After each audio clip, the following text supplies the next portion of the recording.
ना होगा, और अगर सब मिलकर कोशिश करें तो रास्ता निकल सकता है। राजू के चेहरे पर एक उम्मीद की किरण जागती है। हाँ बाबा जी, अगर सब मिलकर काम करें तो हम पानी ढूंढ सकते हैं। हमने पहले कभी ये कोशिश ही नहीं की। लेकिन इतनी कठिन जमीन में नया कुआं खोदना आसान नहीं। मुश्किल जरूर है, नामुमकिन नहीं। अगर हम मिलकर काम करें तो ये हो सकता है। राजू खड़ा हो जाता है, उसकी आंखों में एक नई रोशनी है। तो फिर हम कल से काम शुरू करेंगे। मैं गांव के सभी युवाओं को इकट्ठा करूंगा, हम मिलकर नया कुआं खोदेंगे। यह कहते हुए वह शामू के साथ गांव के दूसरे युवाओं को बुलाने के लिए निकल पड़ता है।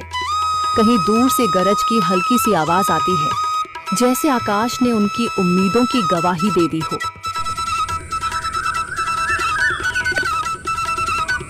अगली सुबह राजू और शामू गांव के युवाओं को इकट्ठा करने निकल पड़े। चौधरी महेश की हवेली के सामने एक भीड़ जमा है। बाबा जी, संदरी, गांव के कुछ बुजुर्ग और किसान सभी मौजूद हैं। हम हाथ पर हाथ रखकर नहीं बैठ सकते। अगर अल्लाह ने हमें हिम्मत दी है तो हमें खुद पानी के लिए मेहनत करनी होगी। हम एक नया कुआं खोदेंगे। लेकिन राजू, क्या हमें यकीन है कि वहाँ पानी मिलेगा? बेटा, पानी जमीन के अंदर होता है, बस सही जगह खोदने की जरूरत है। हमने अपने बुजुर्गों से सुना था कि पुरानी नहर के पास जमीन नरम थी, शायद वहीं पानी हो। बाबा जी सही कह रहे हैं। अगर तुम सब यह काम करने के लिए तैयार हो तो मैं अपने कुछ मजदूर भेज सकता हूँ। धन्यवाद चौधरी जी, लेकिन हम सब खुद भी मेहनत करेंगे। यह हमारे गांव के अस्तित्व की लड़ाई है। संदरी, जो अब तक चुप थी, आगे बढ़ती है। हम औरतें भी पीछे नहीं रहेंगी। हम पानी लाने की व्यवस्था करेंगी, खाना बनाएंगी, ताकि तुम सब आराम से काम कर सको। यही हिम्मत चाहिए थी संदर। पूरा गांव एक नई उम्मीद के साथ कुआं खोदने की तैयारी में जुट जाता है। दूसरी ओर कुआं खोदने का काम शुरू हो चुका है। राजू, शामू और दूसरे युवा बेलचे चलाने लगते हैं। मिट्टी बाहर निकाली जाने लगती है। तेज गर्मी के बावजूद सब पूरी हिम्मत के साथ जुटे हुए हैं। दोपहर की तेज धूप जमीन आग की तरह तप रही है। गांव के लोग लगातार कुआं खोदने में जुटे हैं।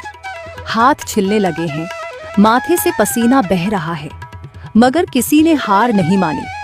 महिलाएं पानी और सत्तू लेकर आती हैं ताकि पुरुषों को कुछ राहत मिले। हमें और गहराई तक जाना होगा। अब तक सिर्फ सूखी मिट्टी और पत्थर ही निकल रहे हैं। राजू, यह बहुत कठिन काम है।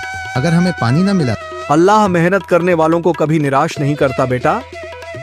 तुम सब अपनी कोशिश जारी रखो, पानी जरूर निकलेगा। हिम्मत मत हारो। अगर अब रुक गए तो फिर कभी पानी नहीं मिलेगा।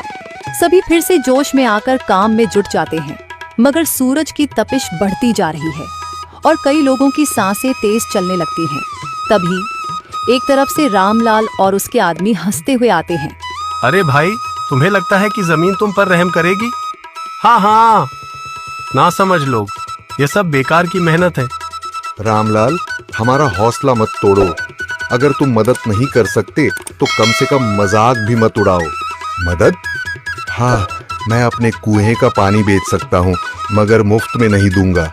राजू सब अनसुना कर फिर काम में लग जाता है। शाम होने लगती है, लेकिन अभी तक पानी का नामो निशान नहीं। कुछ लोग मायूस होकर पीछे हटने लगते हैं। राजू, शायद रामलाल सही कह रहा है, यह सब बेकार है। नहीं शामू, हमें हार नहीं माननी। अगर आज हार गए तो फिर कभी हिम्मत नहीं कर पाएंगे। तभी अचानक फावड़ा किसी कठोर चीज से टकराता है। एक अजीब सी आवाज आती है। राजू चौंक कर देखता है और जल्दी जल्दी मिट्टी हटाने लगता है। अचानक एक ठंडी लहर महसूस होती है। सभी लोग दौड़कर आते हैं। जैसे जैसे मिट्टी हटती है, नीचे से गीली जमीन नजर आने लगती है। सब हैरान रह जाते हैं। सुभान अल्लाह, मैंने कहा था ना, अल्लाह हमारी मेहनत को जाया नहीं करेगा। राजू और बाकी सभी जोर लगाते हैं।